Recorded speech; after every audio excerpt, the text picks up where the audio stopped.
تخلیق فرمائے۔ بہرحال اس وقت تک جب تک کہ یہ آسمان اور زمین باقی رہیں گے تو یہ جو جہنمی لوگ جو ہیں وہ جہنم میں رہیں گے۔ اس میں بھی ایک استثناء الا ما شاء ربک، اللہ کا اختیار ہے، اگر کسی کو چاہے اس میں سے نکالنا تو اس کا اختیار مطلق ہے۔ جیسا کہ ہم نے عرض کیا،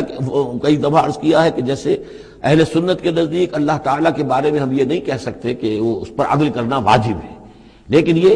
کہ وہ عدل کرے گا۔ اسی طریقے سے یہ بات کہ اللہ تعالیٰ کا اختیار مطلق ہے، وہ کسی کو چاہے تو نکال لے، لیکن ہم یہ جانتے ہیں کہ کفار کے لیے یہ جہنم جو ہے وہ ابدی ہے، اللہ نکالے گا نہیں، واللہ عالم۔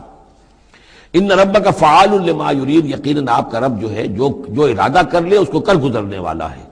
واما الذین سعدوا، اور جو لوگ نیک بخت ثابت ہوں گے، ففی الجنۃ خالدین فیہا، اور وہ جنت میں رہیں گے ہمیشہ ہمیش، ما دامت السماوات والارض، جب تک رہے آسمان اور زمین، الا ما شاء ربک، سوائے اس کے کہ جو آپ کا رب چاہے، عطاء غیر مجذوذ، اور یہ جو بخشش ہے یہ بے انتہا ہوگی، اس کا خاتمہ کبھی نہیں ہوگا۔ یہ اضافی لفظ جنت کے لیے آ رہا ہے کہ جو دوزخ کے لیے نہیں آیا۔ یہ جو ذرا سا باریک باریک فرق ہوتا ہے، پھر اس سے بڑے فلسفیانہ نکتے نکلتے ہیں، اس سے پھر محققین نے، علماء نے جو ہیں پھر بہت سے دلائل استدلال کیے ہیں۔ چنانچہ حافظ ابن تیمیہ رحمہ اللہ اور شیخ ابن عربی دونوں کی ایک رائے ہے جو اہل سنت کا جو عام اجماعی عقیدہ ہے اس سے مختلف ہے۔ اہل سنت کا اجماعی عقیدہ یہ ہے کہ جنت اور دوزخ دونوں ابدی ہیں، ہمیشہ ہمیشہ ہمیشہ ہمیشہ، کوئی اختتام نہیں ہے، نہ جنت کا نہ دوزخ کا۔ لیکن امام ابن تیمیہ رحمہ اللہ اور شیخ اکبر جو صوفیاء کے ہیں، شیخ ابن عربی، اگرچہ ان دونوں میں بڑی بود ہے بہت سی چیزوں کے اندر، اور امام ابن تیمیہ جو ہے وہ بہت ہی سخت تنقید کرتے ہیں اور سخت الفاظ استعمال کرتے ہیں شیخ ابن عربی کے لیے، محی الدین ابن عربی، لیکن یہ کہ اس معاملے میں ان دونوں کی رائے ایک ہے، اور وہ یہ ہے کہ جنت تو ابدی ہے، دوزخ ابدی نہیں ہے۔ ایک وقت آئے گا، چاہے وہ ارب سال کے بعد آئے، وہ ابد ہمارے اعتبار سے ابدی ہو، ہمارے اعتبار سے انفائنائٹی ہوگا، لیکن یہ کہ ایک وقت آئے گا کہ جہنم ختم ہو جائے گی۔ یہ ان کی رائے ہے، واللہ اعلم۔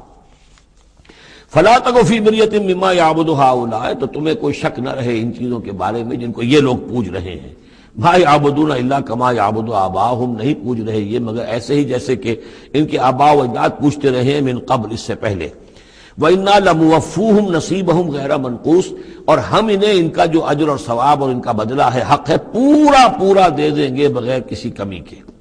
وَلَقَدْ آتَيْنَا مُوسَى الْكِتَابَ فَاخْتُلِفَ فِيهِ، اور موسیٰ کو ہم نے کتاب دی تھی، پھر اس میں اختلافات پیدا کر دیے گئے۔ وَلَوْلَا كَلِمَةٌ سَبَقَتْ مِنْ رَبِّكَ لَقُضِيَ بَيْنَهُمْ، اور اگر نہ ہوتی ایک بات تیرے رب کی پہلے ہی سے طے، یعنی ایک مدت اور جو ہے اللہ کی طرف سے معین ہے، تو ان کے مابین فیصلہ کر دیا جاتا۔ وَإِنَّهُمْ لَفِي شَكٍّ مِّنْهُ مُرِيبٍ، اور اب تو حقیقت میں یہ لوگ جو ہیں وہ تورات، اس کتاب کے بارے میں کچھ شکوک و شبہات میں مبتلا ہو گئے۔ یہ بات جو ہے سورہ شورى میں کھل کر آئے گی کہ رسولوں کو جو کتابیں دی جاتی ہیں ان کے وارث بنتی ہے پھر ان کی امت، اور جب یہ اس امت کے اندر جب زوال آتا ہے، اضمحلال آتا ہے، بے عملی آتی ہے، تو اس بے عملی کے نتیجے میں پھر ایک نتیجہ یہ نکلتا ہے کہ پھر کتاب کے بارے میں بھی یقین پورا ان کے اندر نہیں رہتا کہ یہ واقعتاً اللہ کی کتاب ہے، بلکہ اس کے بارے میں بھی ان کے اندر شکوک و شبہات پیدا ہو جاتے ہیں۔ وَإِنَّ كُلًّا لَمَّا لَيُوَفِّيَنَّهُمْ رَبُّكَ أَعْمَالَهُمْ، اور لازماً یہ جتنے بھی لوگ ہیں ان سب کو اے نبی آپ کا پروردگار ان کے اعمال کا پورا اجر دے گا، بدلہ دے گا۔ اِنَّهُ بِمَا يَعْمَلُونَ خَبِيرٌ، جو کچھ یہ کر رہے ہیں وہ اس سے باخبر ہے۔ فَاسْتَقِمْ كَمَا أُمِرْتَ وَمَنْ تَابَ مَعَكَ، تو اے نبی آپ ڈٹے رہیے جیسا کہ آپ کو حکم ہوا ہے، اور جو لوگ بھی جنہوں نے توبہ کی ہے آپ کے ساتھ، یعنی توبہ کی ہے، وہ شرک سے باز آئے ہیں، کفر کو چھوڑا ہے، ایمان لائے ہیں، پلٹ آئے ہیں آپ کے ساتھ، وَلَا تَطْغَوْا، اور اب آگے نہ بڑھیے، حد سے تجاوز نہ کیجیے۔ یہ تجاوز یہ بھی ہو سکتا ہے کہ عذاب کی جلدی کریں، کہ جلدی اب اللہ تعالیٰ فیصلہ چکا دیں۔ تجاوز یہ بھی ہو سکتا ہے کہ کہیں غصے میں آ جائیں اور لوگوں کی مخالفت کے اوپر جو ہے وہ اپنا جو حلم جو ہے اس کا دامن ہاتھ سے چھوڑ بیٹھے، تو یہ مختلف چیزیں ہو سکتی ہیں۔ اِنَّهُ بِمَا تَعْمَلُونَ بَصِيرٌ، جو کچھ تم کر رہے ہیں اسے بھی اللہ دیکھ رہا ہے، جو کچھ وہ کر رہے ہیں اسے بھی دیکھ رہا ہے، اس کو ان کی سزا دے گا، تمہیں تمہارا اجر و ثواب دے گا۔ وَلَا تَرْكَنُوا إِلَى الَّذِينَ ظَلَمُوا، اور دیکھو ان ظالموں کی طرف کوئی جھکاؤ پیدا نہ ہو جائے تمہارے اندر، رشتہ داری کی وجہ سے، دوستی کی وجہ سے، تمہاری ان کے ساتھ جو پرانے مراسم چلے آ رہے ہیں، اگر کہیں اس کی وجہ سے تم ان کے طرف جھک جاؤ گے، فَتَمَسَّكُمُ النَّارُ، تو تمہیں بھی آگ پکڑ لے گی، وما لکم من دون اللہ من اولیاء، اور پھر تمہیں اللہ سے بچانے والے کوئی حمایتی نہیں ہوں گے، ثم لا تنصرون، پھر تمہاری مدد نہیں کی جائے گی۔ وَأَقِمِ الصَّلَاةَ طَرَفَيَ النَّهَارِ وَزُلَفًا مِّنَ اللَّيْلِ، اور اے نبی نماز کو قائم رکھیے۔ اب یہ سارے خطابات آپ دیکھ رہے ہیں کہ بظاہر واحد کے صیغے میں حضور سے ہو رہے ہیں، لیکن یہاں پر خطاب امت سے ہے، مسلمانوں سے ہے، حضور کی وساطت سے اہل ایمان جو ہے وہ مخاطب ہے۔ نماز قائم رکھو دن کے دونوں طرف، فجر ہے ادھر مغرب ہے یا عصر ہے، یہ نہار کا دو طرف جو ہے وہ تو فجر اور عصر شمار ہوں گے، وَزُلَفًا مِّنَ اللَّيْلِ، اور کچھ ٹکڑے رات کے۔ اب مغرب عشاء کو بھی ہم شمار کر سکتے ہیں رات میں، تو اس طریقے سے یہ مختلف شروع میں جیسے اوقات آئے ہیں تو ان میں ابھی پوری طریقے سے 5 نمازوں کا نظام نہیں تھا، وہ تو سن 11 نبوی میں جبکہ یہ معراج ہوئی ہے اس وقت پھر 5 نمازوں کا نظام آیا ہے، ورنہ پورے مکی دور کے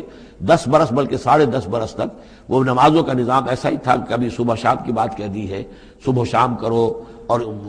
یا یہ کہ سورہ بنی اسرائیل میں بھی ایک بات آ جائے گی وہ وہاں پڑھیں گے۔ وَأَقِمِ الصَّلَاةَ طَرَفَيَ النَّهَارِ وَزُلَفًا مِّنَ اللَّيْلِ إِنَّ الْحَسَنَاتِ يُذْهِبْنَ السَّيِّئَاتِ، یقیناً نیکیاں بدیوں کو دور کر دیتی ہیں۔ ذَلِكَ ذِكْرَىٰ لِلذَّاكِرِينَ، اور یہ یاد دہانی ہے یاد رکھنے والوں کے لیے۔ وَاصْبِرْ فَإِنَّ اللَّهَ لَا يُضِيعُ أَجْرَ الْمُحْسِنِينَ، اور صبر کیجئے، اور اللہ تعالیٰ محسنین کا، نیکی کرنے والوں کے صبر کو ضائع نہیں کرتا۔ فَلَوْلَا كَانَ مِنَ الْقُرُونِ مِنْ قَبْلِكُمْ أُولُو بَقِيَّةٍ، تو کیوں نہ ایسا ہوا کہ ہوتے ان قوموں میں جو تم سے پہلے تھیں ایسے اولو بقیہ ہوتے، ایسے حق کے علمبردار ہوتے، ینہون عن الفساد فی الارض، کہ جو لوگوں کو اپنی اپنی قوموں کو روکتے رہتے زمین میں فساد مچانے سے، الا قلیلا ممن انجینا منہم، سوائے اس کے کہ کچھ کم ہوئے، بہت تھوڑے لوگ ہوئے جن میں سے کہ ہم نے بچا لیا۔ یعنی جو لوگ بھی نہیں منکر کرتے رہے، روکتے رہے، بدی سے روکتے رہے، کفر سے روکتے رہے، شرک سے روکتے رہے، ان کے بارے میں بار بار یہ بات آ رہی ہے کہ اللہ تعالیٰ ان کو بچا لیتا ہے۔ وَاتَّبَعَ الَّذِينَ ظَلَمُوا مَا أُتْرِفُوا فِيهِ، اور وہ لوگ کہ جنہوں نے گناہ کی روش اختیار کی، وہ تو انہوں نے پیروی کی اپنی اسی چیزوں کی جس میں کہ ان کو ساز و سامان دیا گیا تھا، عیش جو ان کو دے دیا گیا تھا، کانوا مجرمین وکانوا مجرمین، اور یقیناً وہ مجرم تھے۔ وما كان ربك ليهلك القرى بظلم، اور آپ کا رب بستیوں کو ظلم کے ساتھ ہلاک کرنے والا نہیں ہے کہ بغیر ان کی یعنی خرابی کے اعمال کے، بغیر ان کے جرائم کے ان کو ایسے ہی ہلاک کر دیتا۔ وما كان ربك ليهلك القرى بظلم واهلها مصلحون، جبکہ اس میں بسنے والے لوگ جو ہیں وہ مصلح ہوں، اچھے کردار کے لوگ ہوں، اصلاح کرنے والے ہوں، صالح ہوں۔ وَلَوْ شَاءَ رَبُّكَ لَجَعَلَ النَّاسَ أُمَّةً وَاحِدَةً، اور اگر اللہ چاہتا، آپ کا رب چاہتا تو تمام نوع انسانی کو ایک ہی امت بنا دیتا۔ وَلَا يَزَالُونَ مُخْتَلِفِينَ، لیکن نہیں، یہ اختلاف کرتے ہی رہیں گے، انسانوں میں اختلاف ہمیشہ باقی رہے گا، صرف فرق یہ ہے کہ اختلاف کو ایک حد تک رکھا جائے، تفرقہ نہ ہو جائے۔ اختلاف اختلاف ہے، ایک رائے میری، ایک رائے آپ کی ہے، ٹھیک ہے، آپ کی رائے، آپ کے پاس یہ دلائل ہیں، آپ کا دل اس پر ٹھک گیا ہے، آپ اس پر عمل کیجئے۔ میرے پاس یہ دلیل ہے، میرا دل اس پر ٹھکتا ہے، میں اس حدیث کو زیادہ قوی سمجھتا ہوں، آپ نے اس کو زیادہ جو ہے مضبوط سمجھا ہے، کوئی حرج نہیں۔ میں بھی قرآن و سنت سے استدلال کر رہا ہوں، آپ بھی قرآن و سنت سے استدلال کر رہے ہیں، امام ابو حنیفہ نے بھی کیا ہے تو وہیں سے استدلال کیا ہے، امام شافعی نے بھی کیا، تو اختلاف ہے۔ تفرقہ نہ ہو کہ تم اور، من دیگرم تو دیگری، میں اور ہوں تم اور ہو، یہ تفرقہ جو ہے وہ کفر ہے۔ لیکن اختلاف لا یزالون مختلفین، وہ تو یہ ہے کہ گلہائے رنگا رنگ سے ہے رونق چمن، اے ذوق جہاں کو ہے زیب اختلاف سے۔ اختلاف جو ہے مونوٹنی اگر دنیا میں ہو تو طبیعت انسان کی محتاج ہے، یہاں تو یہ کہ رنگا رنگی ہو، تنوع ہو، تو اس سے ہی انسان جو یہاں کی جو زیبائش ہے اور رونقیں ہیں۔ وَلَا يَزَالُونَ مُخْتَلِفِينَ إِلَّا مَن رَحِمَ رَبُّكَ، سوائے اس کے کہ جس پر تیرا رب رحم فرما دے۔ وَلِذَٰلِكَ خَلَقَهُمْ، اللہ نے بنایا ہی اسی حساب سے ہے ان کو۔ دو افراد کے مزاج ایک نہیں ہے، دو افراد کے انگوٹھوں کی وہ یہ نشان ایک نہیں، لکیریں ایک جیسی نہیں ہے، دو انسانوں کی شکلیں ایک جیسی نہیں ہے، یہ تو اللہ تعالیٰ نے بنایا ہے تخلیق کے اندر۔ اب جینز کسی کے کچھ ہیں، کسی کے کچھ ہیں، کسی میں کچھ جو ہے اور اثرات آ رہے ہیں، کسی میں کسی اور طرح کے اثرات آ رہے ہیں۔ الناس کالمعادن، اور یہ تمام انسان بھی معدنیات کی طرح ہیں، تو اس طرح ہی اللہ تعالیٰ نے جو پیدا کیا ہے وہ ایک جیسی شے تو نہیں پیدا کی۔ وَتَمَّتْ كَلِمَةُ رَبِّكَ لَأَمْلَأَنَّ جَهَنَّمَ مِنَ الْجِنَّةِ وَالنَّاسِ أَجْمَعِينَ، اور تیرے رب کی یہ بات پوری ہو کر رہے گی کہ میں پر کر کے رہوں گا جہنم کو جنوں سے اور انسانوں سے، سب سے۔ یعنی اس نے جنت بنائی ہے، اس کو بھی اس نے آباد کرنا ہے اہل حق کے ذریعے سے، جہنم بھی تو بنا رکھی ہے، اس کا ایندھن بھی اسے درکار ہے۔ تو اس دنیا کے اندر جو کفار ہیں، مشرکین ہیں، گناہ گار ہیں، جو عیاشیاں کر رہے ہیں، بدماش ہیں اور جو ظالم ہیں، یہ ظاہر بات ہے کہ جہنم کے لیے ایندھن ہے جو اللہ نے فراہم کیا ہے۔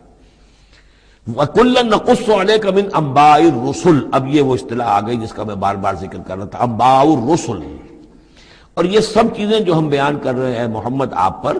یہ رسولوں کی بڑی اہم خبروں میں سے ہیں. حضرت نوح، حضرت ہود، حضرت صالح، حضرت لوط، حضرت شعیب، حضرت موسیٰ، یہ حالات جو بیان کر رہے ہیں من انباء الرسل ما نثبت بہ فؤادک، اور یہ اس لیے تاکہ